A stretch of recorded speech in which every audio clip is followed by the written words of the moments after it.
구약 성경 다니엘서 5장 말씀 다 함께 보겠습니다. 벨사살 왕이 그의 귀족 1000명을 위하여 큰 잔치를 베풀고 그 1000명 앞에서 술을 마시니라.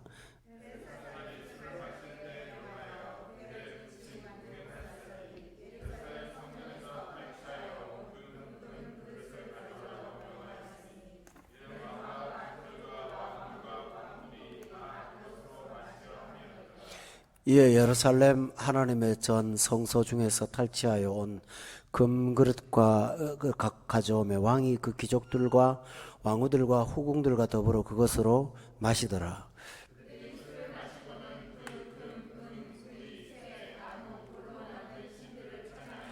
그때에 사람의 손가락들이 나타나서 왕궁 촛대 맞은편 석회벽에 글자를 썼는데 왕이 그 글자 쓰는 손가락을 본지라.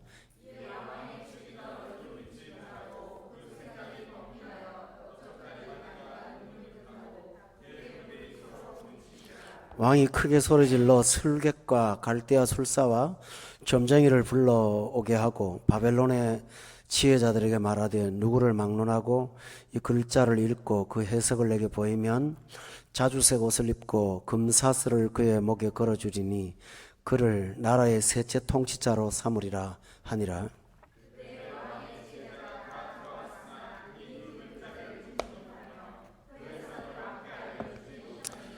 그러므로 벨사살 왕이 크게 번민하여 그의 얼굴빛이 변하였고 귀족들도 다 놀라니라.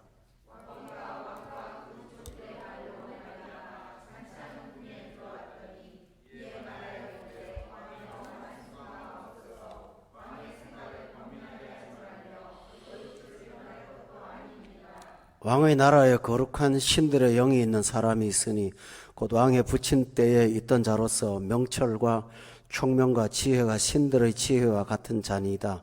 왕의 부친 느부갓네살 왕이 그를 세워 박수와 술객과 갈대아 술사와 점쟁이의 어른을 삼으셨으니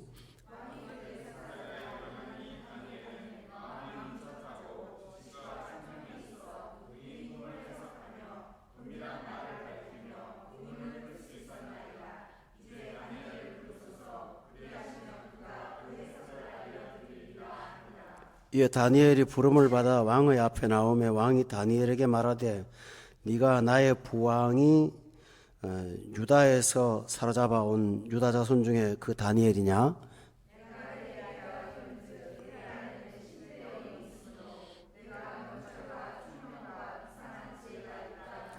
지금 여러 지혜자와 술객을 내 앞에 불러다가 그들에게 이거를 읽고 그 해석을 내게 알게 하라 하였으나 그들이 다 그 해석을 내게 보이지 못하였느니라.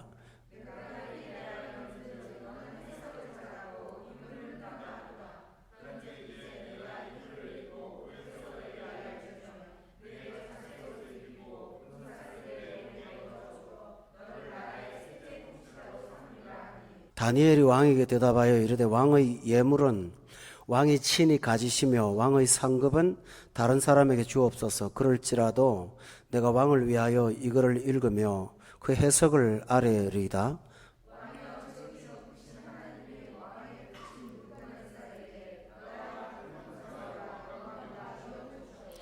그에게 큰 권세를 주셨으므로 백성들과 나라들과 언어가 다른 모든 사람들이 그의 앞에서 떨며 두려워하였으며 그는 의무로 죽이며 임무로 살리며 임무로 높이며 임무로 낮추었더니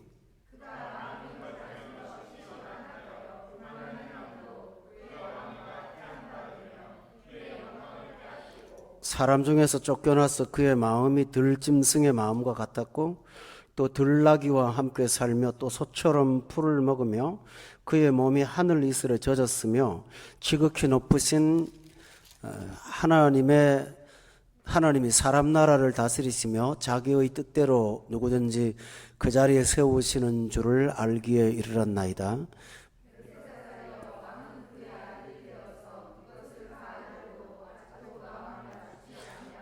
도리어 자신을 하늘의 주자보다 높이며 그의 성전 그릇을 왕 앞으로 가져다가 왕의 귀족들과 왕후들과 후궁들이 다 그것으로 술을 마시고 왕이 또 보지도 듣지도 알지도 못하는 금, 은, 구리, 새와 나무, 돌로 만든 신상들을 찬양하고 도리어 왕의 호흡을 주장하시고 왕의 모든 길을 작정하시는 하나님께는 영광을 돌리지 아니한지라.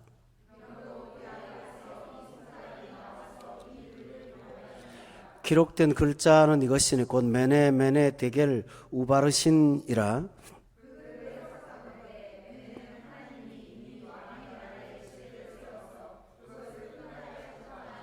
데겔은 왕을 저울에 달아보니 부족함이 보였다 하며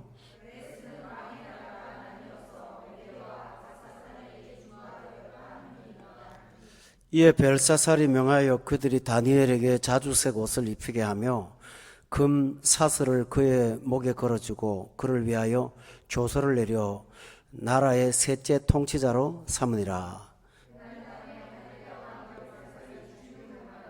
다 같이요. 그때 다리오는 62세였더라. 아멘. 오늘 5장 1절에 보면 새로운 왕이 이제 등장을 합니다. 그 이름은 벨사살 왕입니다. 이 사람은 느부갓네살 왕의 아들입니다. 어떻게 아들인가 아는가 하면 그 오늘 본문 중에서 부친이라는 말이 나옵니다. 11절에 보니까 왕의 부친 때에 그랬으니까 벨사살 왕은 느부갓네살 왕의 아들입니다. 그런데 여러분 이 이름이 뭐하고 비슷한 걸 느끼지 않으세요? 다니엘의 바벨론 이름이 벨드사살입니다. 그런데 이 사람 이름은 벨사살이죠. 느부갓네살은 이 벨사살이라는 이름을 상당히 좋아한 것 같습니다. 그러니까 자기가 총애하는 사람들에게는 그 이름을 지었던 것 같습니다. 벨사살은 신의 보호를 받는다, 그런 뜻을 가지고 있습니다. 그런데 오늘 1절에 보면 벨사살 왕이 귀족을 1000명 불러다가 잔치를 베풀고 술 마시고 그런 내용이 나옵니다. 우리가 5장 전체를 보면 벨사살 왕은 잔치 베풀다가 죽었습니다. 우리가 얼핏 보면은 벨사살 왕이 향연을 즐기고 그런 사람이었다고 생각할 수가 있거든요. 그런데 이것은 벨사살 왕의 통치 방식입니다. 느부갓네살 왕은 폭력자였고 정복자였고 그 다음에 아주 무서운 사람이었어요. 우상을 만들어 놓고 그걸 안 섬기면 풀무불에다 집어넣는다고 했잖아요. 그러니까 우상을 만들고 또 법을 만들어 가지고 강제했죠. 그죠? 그런 왕이었고요. 또 하나 벨사살 왕은 자기 꿈을 해석 못하면 박수와 술객들을 다 죽이려고 그랬잖아요. 느부갓네살이요? 근데 벨사살 왕은 꿈 해석 못해도 그냥 놔뒀어요. 또 그리고 잔치를 많이 하는데 귀족을 1000명이나 불러다가 먹이고 즐기게 하는 거는 일종의 유화 정책이라고 할 수가 있어요. 그러니까 부친과는 전혀 유형이 다른 사람이죠. 사람들이 볼 때는 느부갓네살 왕은 무서운 왕이고 이 사람은 백성들한테 상당히 호의적인 왕이라고 할 수가 있겠죠. 그러나 인생의 결과는 전혀 딴판이었어요. 느부갓네살 왕은 막판에 하나님을 찬양하고 끝났는데 이 벨사살 왕은 잔치하는 그날 밤에 하나님의 심판으로 죽습니다. 우리가 겉으로 보기에는 느부갓네살은 정복자고 참 문제를 많이 일으키는 왕이니까 확 죽을 것 같은데 그 사람은 이상하게 거꾸로 하나님을 찬양하는 인생을 살았고 벨사살 왕은 사람들한테 다 잘했는데도 불구하고 그는 하나님 앞에 기회도 없는, 회개의 기회도 주지 않는 심판을 받아서 죽었습니다. 이것은 우리에게 참 중요한 것을 시사합니다. 사람이 평가하는 내 자신보다는 하나님의 평가가 더 중요하다는 사실입니다. 그리고 사람들이 우리를 좋게 평가할지라도 하나님의 평가는 다를 수 있다는 사실을 우리가 여기서 배웁니다. 그래서 저나 여러분이나 신약 성경의 말씀처럼 언제나 사람보다는 하나님 앞에 인정받기를 더 사모하는 여러분이 되셔야 됩니다. 이것이 우리한테 주는 귀한 교훈입니다. 이 벨사살 왕이 왜 이렇게 심판을 가혹하게 받게 됐냐면, 오늘 2절에 보면 벨사살 왕이 술을 먹다가 자기 아버지 느부갓네살이 예루살렘 성전에서 탈취해 온 그 성전에 쓰는 도구가 있었어요. 금하고 은 그릇들 있죠. 이걸 갖고 오라고 명령을 합니다. 왜냐하면 2절에 보니까 왕과 귀족들과 왕후들과 후궁들이 다 그것을 가지고 마시려고 했다고 기록되어 있습니다. 부친은 예루살렘 성전에 쓰던 성구들을 탈취는 해왔지만 자기 나름대로는 좋은 장소에다 갖다 놨어요. 우상을 섬기는 신전의 보고, 거기에다가 특별하게 보고를 나름대로 그래도 보호를 했는데, 이 벨사살 왕은 그걸 갖고 향락에 사용을 했습니다. 그런데 여기에는 그냥 객기를 부리는 그게 아니고요, 사람들 보는 앞에서, 천명 앞에서 내가 하나님보다 더 우월하다는 것을 의도적으로 보여주려고 하는 아주 교활한 정책입니다.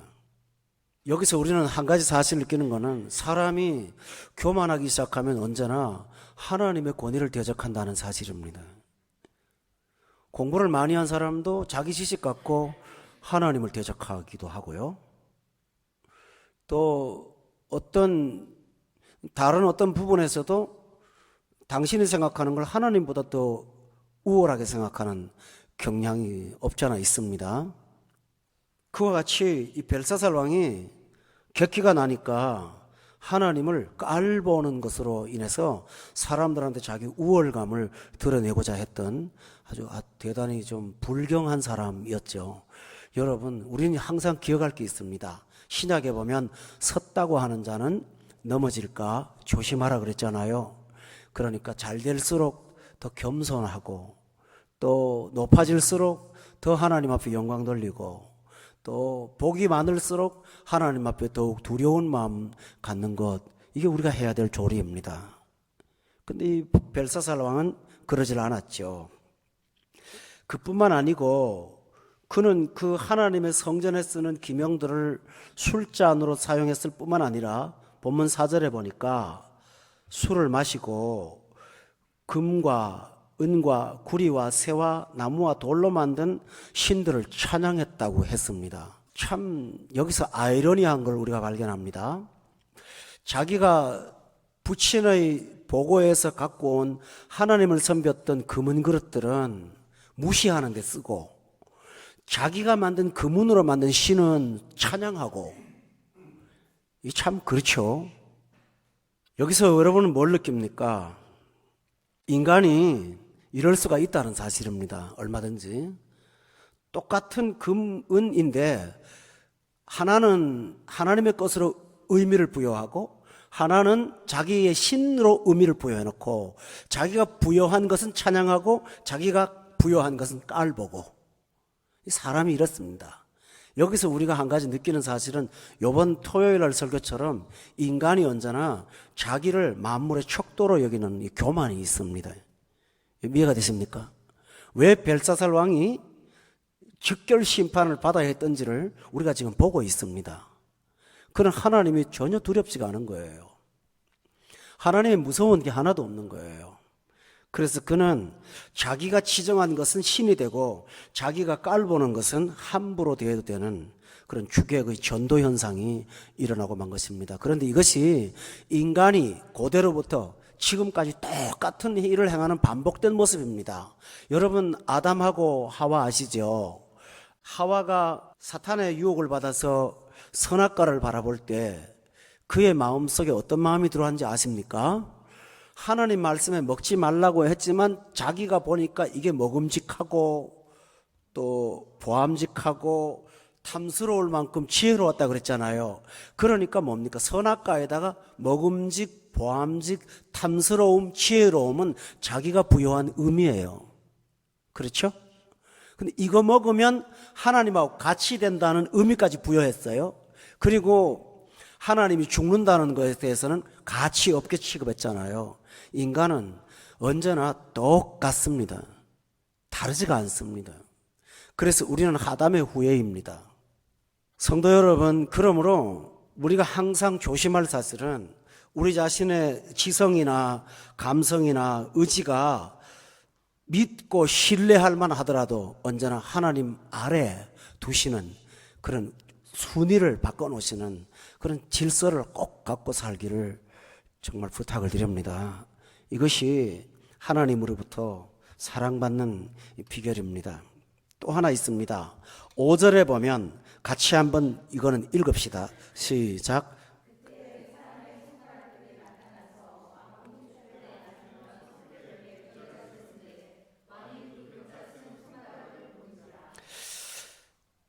여기 보니까 손가락들만 나타났어요. 손가락들만. 무서운 거죠, 그죠? 갑자기 손가락이 나타나서 이 벽에다가 글씨를 막 쓰는 거예요. 손가락이 나타나는 게 아니라 손가락들이 나타나갖고 글씨를 막 쓰는 거예요. 그런데 오늘 본문은 참 문학적으로 의미 있게 말합니다. 왕궁 촛대 맞은편 석회벽이라고 돼 있어요. 이게 뭘까요? 불을 켜놨으니까 잘 보일 거 아니에요. 그 다음에 석회벽이니까 색깔이 하얘서 글자를 쓰면 선명하게 드러날 거 아니에요. 이게 뭘까요? 깨닫지 못하는 사람한테 하나님께서 깨닫도록 하시는 하나의 방법입니다. 우리가 하나님을 두려워하지 않으면 하나님께서 그 사람이 깨달을 수 있는 여러 가지 방법들을 사용하십니다. 그래서 그 구절들이 들어오도록 하나님이 의도적으로 역사를 하세요. 그러고 나니까 얼마나 두렵겠어요. 8절에 보니까 왕의 즐기던 얼굴빛이 변하고 그 생각이 번민하여 넓적다리 마디가 녹는 듯하고 그의 무릎이 서로 부딪혔다고 하니까 이건 뭘 말합니까? 온 몸이 다 떨렸다는 얘기잖아요. 그렇잖아요. 하나님의 두려움이 나타나면 사람이 술 마셨던 것 같고 그 즐거운 거 순식간에 사라지고요. 정신, 육체, 영혼, 마음, 감정, 의지 전부 다 흔들려요. 그러니까 7절에 왕이 해결을 하려고 왕이 크게 소리질러 그 다음에 누구를 불러왔나요? 술객, 갈대아 술사, 점쟁이를 불러오고 바벨론의 지혜자들에게 말하여서 참 중요한 말을 합니다. 누구를 막론하고 이 글자를 읽고 그 다음에 뭐라 그러나요? 해석을 내게 보이면 이렇게 말을 합니다.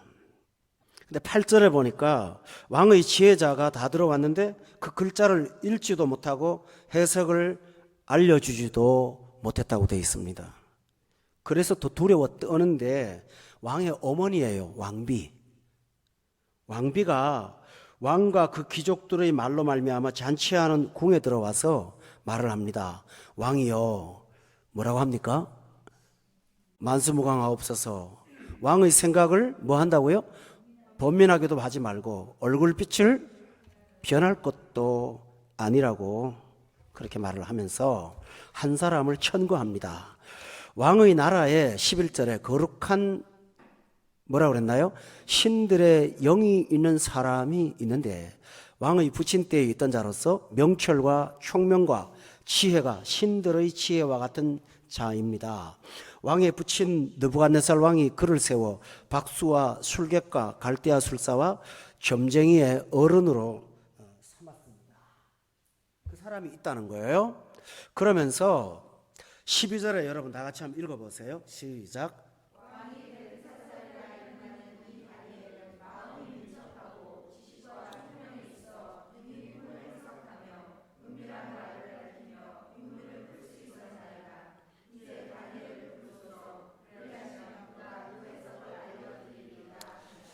지금 왕비의 그 얘기하고 왕의 얘기가 공통점이 있어요. 해석을 알려달라는 거예요. 그 다음에 또 뭐라 그랬나요?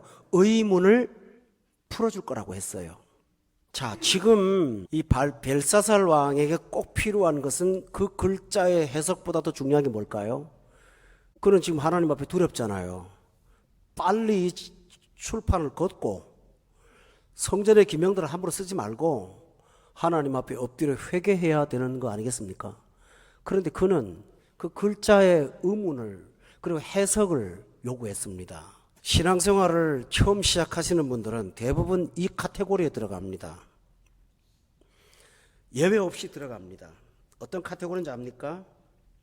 기독교가 어떤 거예요? 성경은 어떤 건가요? 해석을 좀 해주세요. 그리고 제가 의문이 있는데 이 질문에 답해 주세요. 근데 저는 그분들은 아직 영적으로 눈 뜨지 못해서 그렇다고는 이해합니다. 근데 문제가 뭡니까? 하나님 앞에 우리가 나오는 거는 천당과 지옥의 문제를 갖고 나오는 겁니다. 맞죠? 하나님 앞에 나오는 거는 구원받느냐 심판받느냐의 문제를 갖고 나오는 겁니다. 또 있습니다. 하나님과 나오는 거는 영벌이냐 영생이냐를 갖고 나옵니다. 하나님 앞에 나오는 거는 내가 사탄의 자녀로 있을 건가 하나님의 자녀로 돌아갈 것인가 그 운명을 가지고 나오는 거 아닙니까? 그러니까 이 인생에 너무 중요한 문제를 가지고 나와야 이게 진짜입니다. 그런데 와서 의문을 가집니다. 그동안 답답했던 거 선악과 왜 만들었대요? 그거 왜 따먹었대요? 가인은 왜 결혼을 어디서 했나요? 성경은 부분적으로 오류가 있는데 왜 틀렸나요? 뭐 온갖 거 다 묻습니다. 항상 묻는데요. 33년 목회하다 보니까 아예 이 양반이 두 번째 질문 세 번째 질문 다 나온다. 아예 다 들었어요, 이게. 그러니 저는 답이 없겠습니까? 근데 답을 안 하려고 합니다. 왜냐하면 의문에 답 따라갖고 구원받는 사람 하나도 없거든요. 그래서 사람이 진짜로 안 급한 사람은 병원에 여러분이 환자라고 합시다. 입원해가지고 이 병원은 언제 건축했어요? 의사 선생님은 언제 자격증 따셨습니까? 그런 거 묻습니까? 급한 사람은 가서 나 어디가 아파요? 내 문제가 뭡니까? 그거 묻지 않겠습니까? 그런데 급하지 않으면 병원 복도가 좀 더럽네요. 색깔을 왜 이걸 칠했어요? 왜 저 간호사들 가운은 왜 저겁니까? 본질이 아는 걸 묻잖아요. 지금 왕이 덜 급한 거예요. 벽에 글자 하나 걸려 있거든요. 여러분 보세요. 세상 사람이라도 성경은 특별한 책이라는 걸 알고 있습니다. 그래서 이게 뭔가가 있다는 건 알아요. 그래서 어떨 때는 말 못한 두려움이 있습니다. 그래서 이 글자가 해석이 안 되니까 좀 알고 싶어요. 그런데 그 본질을 놔두고 해석을 알려주고 의문에 답을 해달라는 거예요. 여러분, 사탄이 우리 속에 주님 앞에 가는 걸 살짝 틀어놓는 거예요. 살짝 비껴놓는 거예요. 살짝 비껴놓잖아요. 그렇잖아요? 그래서 결국은 당신이 요구하는 답이 나올 때까지 안 나오는 거 뻔히 알거든요. 그렇게 되는 거예요. 여러분, 이 오류에 빠지지 않아야 됩니다. 하나님 말씀은 공부하려고 듣는 것이 아니라 순종을 위해서 듣는 것입니다. 아멘? 순종하고 나면 하나님 말씀이 문자가 아니라 사건이라는 사실을 여러분이 발견하게 될 것입니다. 그런데 자꾸 이게 풀어만 하려고 하는, 해석만 하려고 하다 보면 안 됩니다. 그리고 설교는 해석이 아닙니다.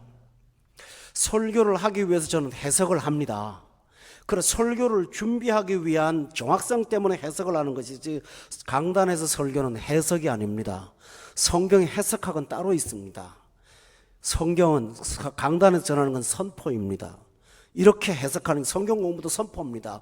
여러분 하나님 말씀이 이렇습니다. 듣고 순종하세요. 그겁니다. 제가 앉아가지고 교수처럼 강의하는 게 아닙니다. 많은 분들이 성경을 목회자가 해석하는 걸로 생각합니다. 그러나 해석 아닙니다. 여러분 제가 성경 공부를 시키거나 설교 준비할 때 잘 들어보세요. 성경에 어떤 신비한 해석과 토를 달든가요? 아니요. 여러분이 보지 못하는 거 보여주는 것밖에 없어요. 오늘 본문도 그렇잖아요. 제가 해석하는 거 없어요. 성경은 의문과 답답하고 난해한 어떤 문자나 기호가 아닙니다. 여러분이 듣고 하나님 말씀 앞에 순종하라고 주신 말씀입니다. 그러므로 성도 여러분, 성경을 대할 때 이것이 궁금한 거 좋습니다. 그러나 궁금함을 지나서 어떻게 하면 이 말씀에 순종할까 그 자세를 갖고 살아가시기를 주의 이름으로 축원합니다.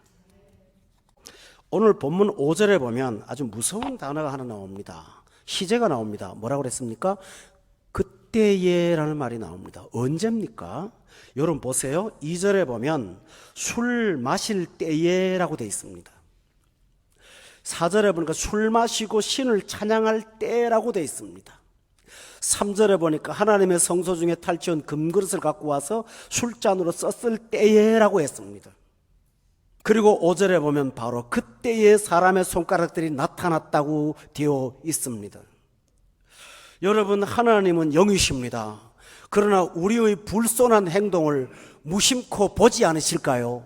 하나님은 불꽃 같은 눈으로 우리 행동을 보고 계십니다. 왜 보고 계신다고 그러냐면 오늘 왕이 보았던 벽의 글자가 메네 데겔 우바르신이라는 글입니다. 이게 뭔지 압니까? 달아보았다, 재어보았다, 미달됐다, 나눠졌다, 그 뜻입니다. 저울로 측량해봤다, 그런 뜻입니다. 다시 말하면 하나님께서는 그때에, 술 마실 때에, 하나님의 성구를 술잔으로 쓸 때에, 술을 마시고 금으로 만든 돌을 찬양할 때에, 그때에 글자를 주셨다는 것이지요. 달아보았다, 달아보았다, 너를 지금 보고 있다, 쳐다보고 있다 라고 했습니다. 하나님이 무서운 것과 두려운 것은 다릅니다. 무서운 것은 여러분이 공포심에 떠는 거잖아요. 그러나 하나님을 두려워하는 것은 공포가 아닙니다. 그분의 권위를, 엄미한 권위를 두려워하는 것입니다. 여러분이 하나님 앞에 그렇게 사시기를 바랍니다. 오늘 우리가 어떤 행동을 하든지 하나님은 우리 앉고 서는 것을 아시고, 누워있는 것을 아시고, 우리 생각을 아시고, 우리 말을 아시고, 우리 행동과 의지와 계획을 하나님은 다 알고 계십니다. 그러므로 불꽃 같은 눈으로 우리의 심령을 감찰하시는 하나님 앞에 여러분을 어떻게 감출 수가 있겠습니까? 하나님은 말합니다. 저울에 달아보신다고요. 메네 데겔 우바르신이라고 말을 하면서 네가 지금 한 행동을 달아보고 있어, 달아보고 있어, 재보고 있어, 재보고 있어, 주께서 말씀하고 있습니다. 우리가 이 본문을 보면서 이 글자가 다니엘로부터 해석됐을 때 그는 급히 무릎 꿇고 하나님 앞에 엎드렸어야 되는 것 아니겠습니까? 그러므로 여기서 여러분에게 참 중요한 것을 하나 전해드릴 수 있습니다. 여러분, 하나님께서 지금 우리가 그때에 하나님의 징계를 받을 때 우리가 할 일은, 살 수 있는 비결은 뭡니까? 회개입니다. 엎드리는 거예요. 무릎 꿇는 거예요. 하나님, 제가 이 부분에 하나님 앞에 불경을 행했으니 용서하옵소서 하고 여러분이 고백하는 거예요. 근데 오늘날 우리 현대 신자들의 영성 중에 많은 분들이 해석을 듣고 싶어요. 의문을 풀고 싶어요.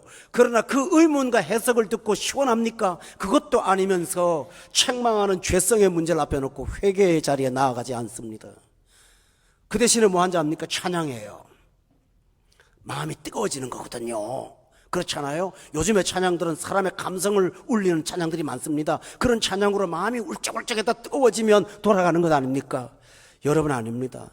혼이 움직이는 게 아니라 영혼의 밑바닥에서 회개로 그 죄를 토해 넣어버리시는 그런 자리에 나가서 회개를 활용하시기를 예수 이름으로 축원합니다. 우리 따라합시다. 깨달으면 회개합니다. 신기한 일은 회개하고 나면 그 다음에 하나님은 그의 삶을 전혀 새로운 방식으로 이끌어 가신다는 사실입니다. 이 좋은 기회를 왜 놓치십니까? 성령이 내 마음에 부담을 줄 때 하나님 앞에 엎드리세요. 어느 곳이든지 여러분은 지성소처럼 하나님께서 우리의 기도를 받아주실 것입니다. 그런데 오늘 벨사살 왕은 그 다니엘의 이야기를 듣고도 회개하지 했다는 증거가 전혀 존재하지 않습니다. 여러분, 여기서 다니엘은 이 글자를 해석해 나가면서 그에게 중요한 얘기를 하나 하고 있습니다. 그게 뭔지 아십니까? 여기 본문에 보세요. 17절에 보면 다니엘이 왕에게 대답합니다. 불려와서요, 왕의 예물은 왕이 친히 가져가시고요, 왕의 상급은 다른 사람에게 주세요. 그럴지라도 내가 왕을 위하여 이 글을 읽으며 그 해석을 알려주겠습니다 라고 했습니다. 성도 여러분, 여기 중요한 게 있습니다. 왕이요, 다니엘한테 만약 네가 이 해석을 알려준다면 내가 셋째 지위에다가 앉혀놓을 거고, 그 다음에 너를 높여줄 거라고, 금사들을 기어서 최고 존귀한 사람을 만들어줄 거라고 조건을 제시했습니다. 그때 다니엘이 뭐라는지 압니까? 그거 다른 사람한테 줘도 되고 나 필요 없고, 그렇지만 해석을 꼭 알려주겠습니다. 여러분, 지금까지 우리가 다니엘서 공부하면서 다니엘서에 공통된 하나가 있습니다. 해석을 할 때마다 그 해석이 그 사람에게 좋은 해석이었었습니까? 아니었죠. 그죠? 한 번도 없죠. 처음에 느부갓네살왕이 첫 번째 꿈 꿀 때가 뭐였죠? 신상이었잖아요. 근데 그거 나라 망하는 꿈이잖아요. 두 번째 꿈이 뭐였죠? 왕이 미치고 왕이 되는 꿈이잖아요. 그것도 해석해 줬잖아요. 오늘 요 본문은 벨사살 왕의 멸망입니다. 여기 공통점이 있습니다.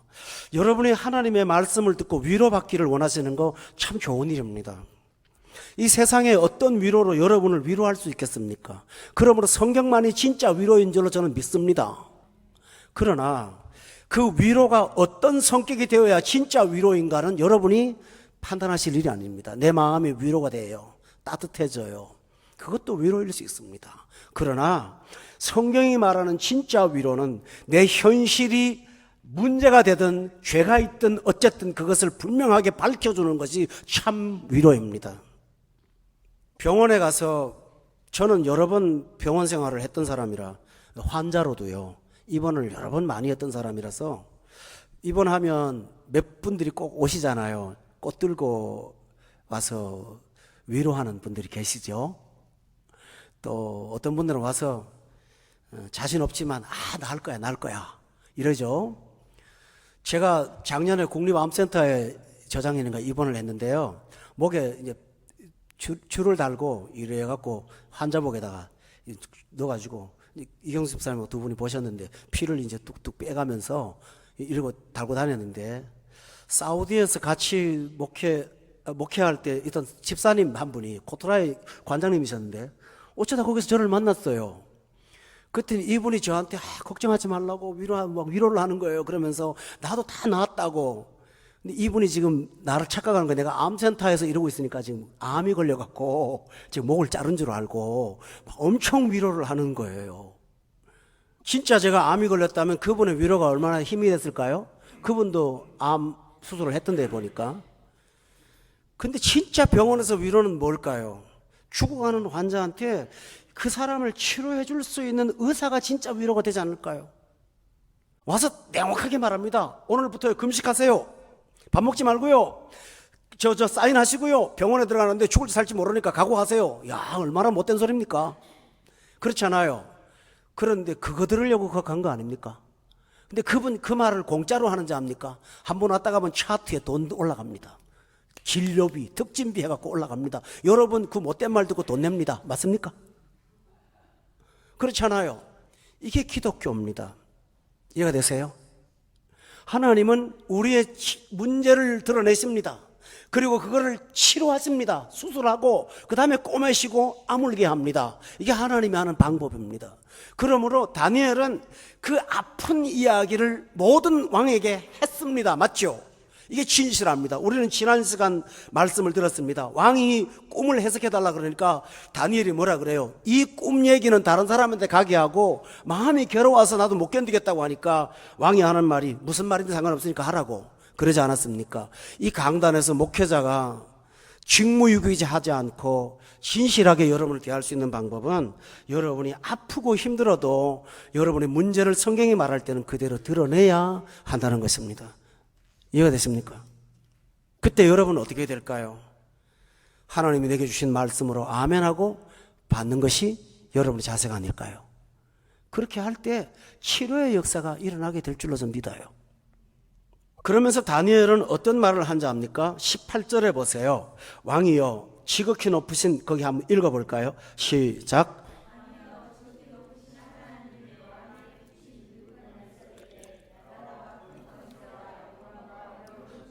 19절도요.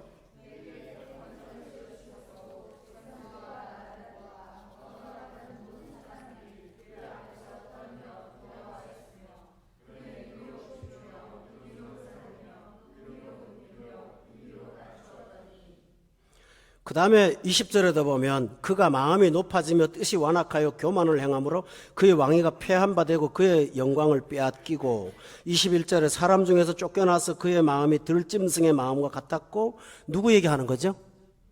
그 느부갓네살 아버지 미쳤던 거 아들이 모르겠어요. 7년을 그러고 아버지가 살았는데 그죠? 그러니까 자기가 눈으로 똑똑히 뭡니까? 봤다 그거예요. 22절에 뭐라고 하는지 압니까? 벨사살이여 왕은 그의 아들이 되어서 이걸 다 알고도, 이게 문제라는 거예요. 벨사살이여 왕은 그의 아들이 되어서 이걸 다 보지 않았습니까? 아버지가 교만했다가 정신질환이 들었고 회개하고 나서 그 사람이 다시 한번 제정신으로 돌아왔던 거 당신이 다 봤지 않소? 역사에 교훈이 있지 않소? 하고 다니엘은 지적하는 것입니다. 당신의 문제는 이거요. 그런 글자를 해석하기 전에 그 사람의 문제를 지금 지적하고 있죠. 여러분, 우리의 문제가 무엇입니까? 몰라서 범죄합니까? 그러지 않아요. 알고도 하는 거예요. 다 알고도 그러는 거예요. 이렇게 가면 안 된다는 거 사람은 뻔히 알면서도 그냥 가는 거예요. 그게 왜 그럴까요? 내가 내 힘으로 하나님이 요구하시는 의를 행할 능력이 없어요. 인간한테. 여러분이 한번 결심하고 해봐야지 되든가요? 안 돼요. 방법은 하나밖에 없어요. 성령님의 은혜로 성령 충만하는 것밖에 방법 없어요. 하나님이 여러분을 해주셔야만 우리는 하나님 명령 따라갈 수가 있어요. 아멘. 본다고 되는 게 아니에요. 22절을 다시 한번 읽어보세요. 자, 시작.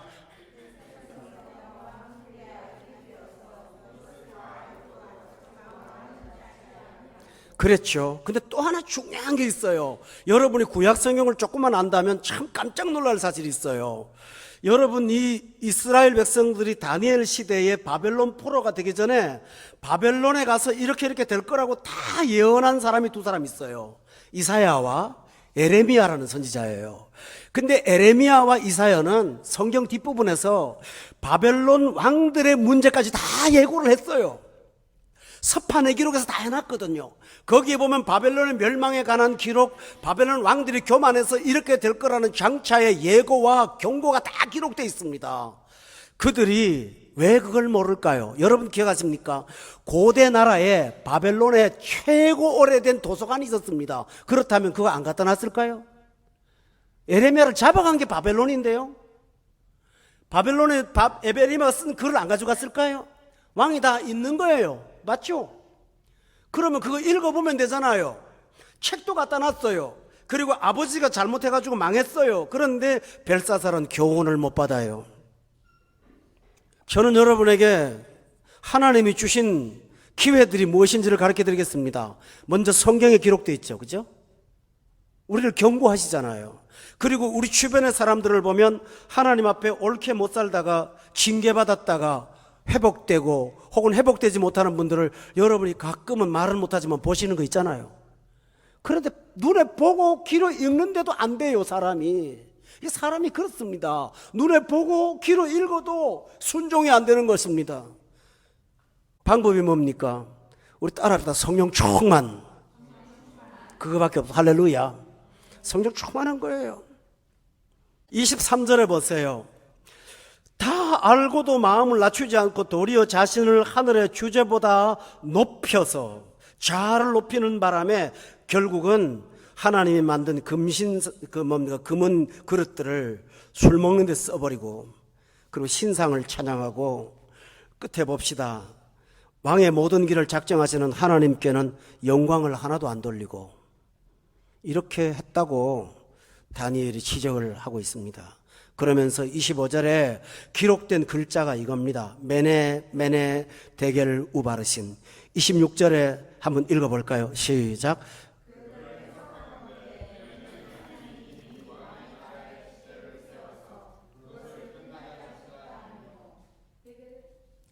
또 27절도 한번 읽어볼까요? 28절까지 시작.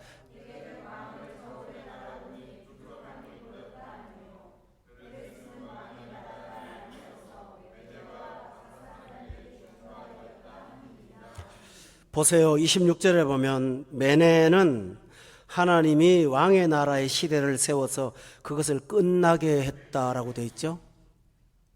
성도 여러분, 여기서 우리 반대로 생각합시다. 하나님이 기뻐하는 사람은 여러분의 시대를 계속 지속시켜 줄 거라는 걸 믿으십니까? 그러니까 우리가 왜 하나님을 두려워할까요? 부와 기가 그분에게 나오고요, 생사화복이 그분한테 있어요.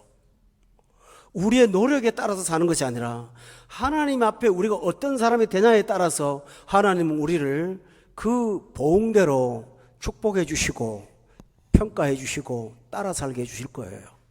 그러므로 교우 여러분, 우리는 항상 하나님께서 나를 하신다는 사실을, 주권자라는 사실을 믿으시면서 하나님 앞에 인정받기를 힘쓰는 그 일에 먼저 주력하시기를 바랍니다. 여러분이 세상적으로 결과적으로는 학교 다닐 때 공부도 잘 못할 수 있습니다. 직장 생활에서 여러분 어려울 수 있습니다. 그러나 하나님이 여러분의 힘이 되어 주시면 어려움을 변해서 오히려 더 좋은 걸 만들어 주신 결과를 보게 될 것입니다. 공부를 못했는데 이상하게 그 못한 것 때문에 하나님은 내게 꼭 필요한 것들을 만들어 주실 수가 있습니다. 이게 바로 하나님이십니다. 그래서 여기 뭐라고 했습니까? 이 19절에 한번 보세요. 하나님이 어떤 분인가를 말하고 있죠. 19절에 다 같이 한번 읽어봐요. 19절 시작.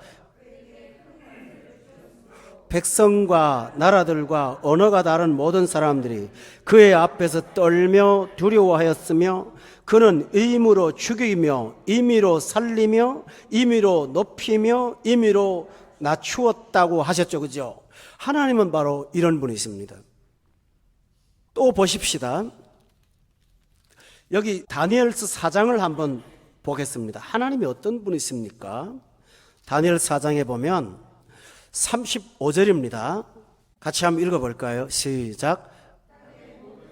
없는 것 같이 여기시며 하늘의 군대든지 땅의 사람에게든지 그는 자기 뜻대로 행하시나니 그의 손을 금하든지 혹시 이르기를 내가 무엇을 하느냐고 할 자가 아무도 없도다. 누가 감히 하나님 앞에 이렇게 하십니까? 항변할 수가 있겠냐라는 것입니다.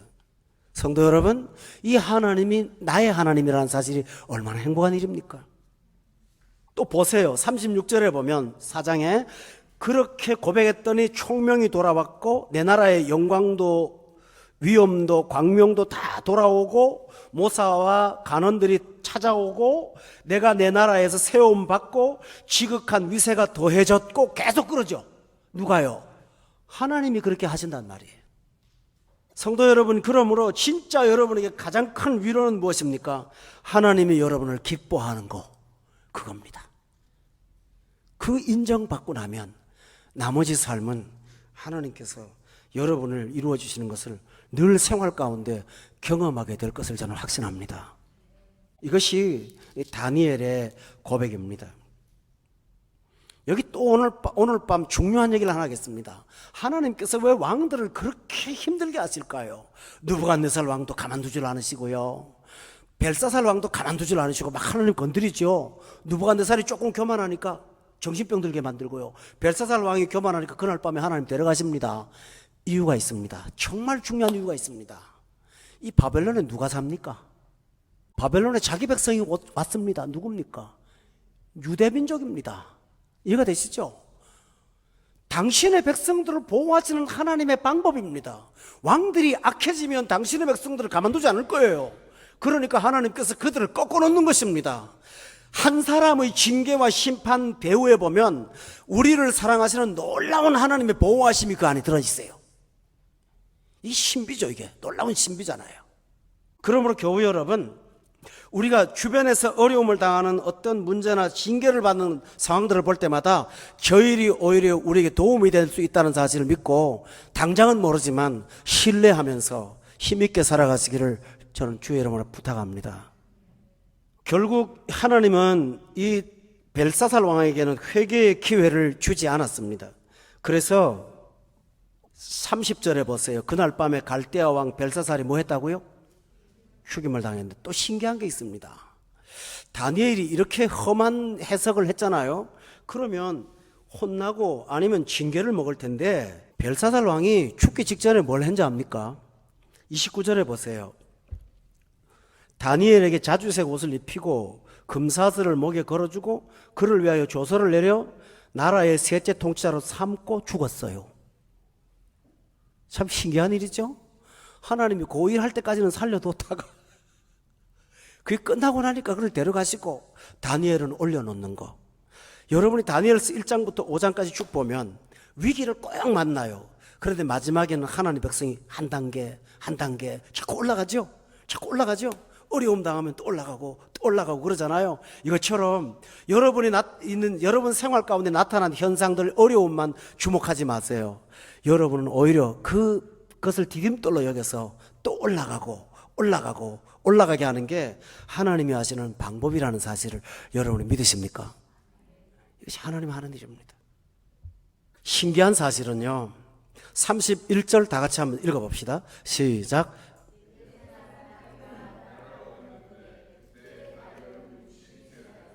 메대 사람 다리오가 바벨론을 점령하고 나라를 얻고 벨사살 왕은 죽었습니다. 그런데 6장 2절에 보세요. 새로운 시대가 열렸고 전혀 다른 왕이 나타났습니다. 그런데 또 그들 위에 총리 셋을 두었는데 다니엘이 그 중에 하나였다고 기록되어 있지 않습니까? 지금 벨사살 왕하고 다리오 왕은 적이지 않습니까? 그죠? 근데 하나님의 백성은 세상이 망하든 어쨌든 옮겨놔요. 그냥 목숨만 살리는 것이 아니라 그의 지위까지도 옮겨놔요. 그대로.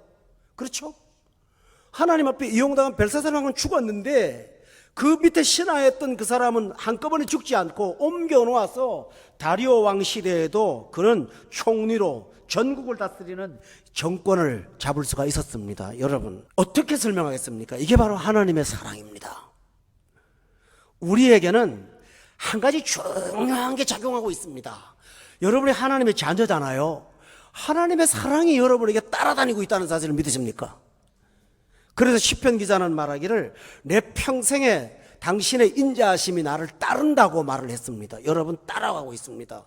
그러므로 오늘 여러분 앞에 있는 환경이나 어려움을 보지 마세요. 그 속에는 나를 향한 몫은 항상 따로 준비해 놓으셔서 보호하신다는 사실을 여러분이 꼭 기억하면서 벨사살 왕이 어려움 당할 때 좀 가혹한 것 같지만 그걸 통해서 유대민족을 보호하시고 그 다음에 그는 죽어도 다니엘의 삶은 여전히 하나님께서 보장하시는 것을 보면서 거기에 위로와 힘이 되시기를 저는 다시 한번 주의 이름으로 축원합니다. 오늘 마지막 얘기를 하나 하고 마치겠습니다. 성도 여러분, 오늘 우리가 벨사살 왕에게서 배우는 점이 무엇입니까? 그는 자기를 높였잖아요. 근데 다니엘은 해석할 때마다 하나님을 높이잖아요. 누가 산 자입니까? 자기를 높인 자는 죽었고 하나님을 높인 자는 4대까지 가는 위엄을 누릴 수가 있었습니다. 그렇다면 오늘 여러분이 꼭 기억하고 돌아갈 것은 여러분의 인생을 지금부터 바꾸어서 하나님을 여러분의 인생에 높이시는 여러분 되시기를 예수 이름으로 축원합니다. 기도하겠습니다. 걸어가신 아버지 하나님, 오늘 귀한 말씀 통하여 우리 인생이 하나님의 보호와 사랑 가운데 사는 것은 하나님을 앞세우고 하나님을 높여드리고 하나님을 영화롭게 할 때라는 사실을 배웠나이다. 아버지 하나님, 해석을 들었다면 순종하고 따르게 하여 주시옵시사. 하나님의 복이 다니엘에게만 임재하는 것이 아니라 이 사실을 믿고 따르는 우리에게도 동일하게 적용될 수 있도록 축복 내려 주시옵소서. 예수님의 이름으로 기도드렸사옵나이다. 아멘.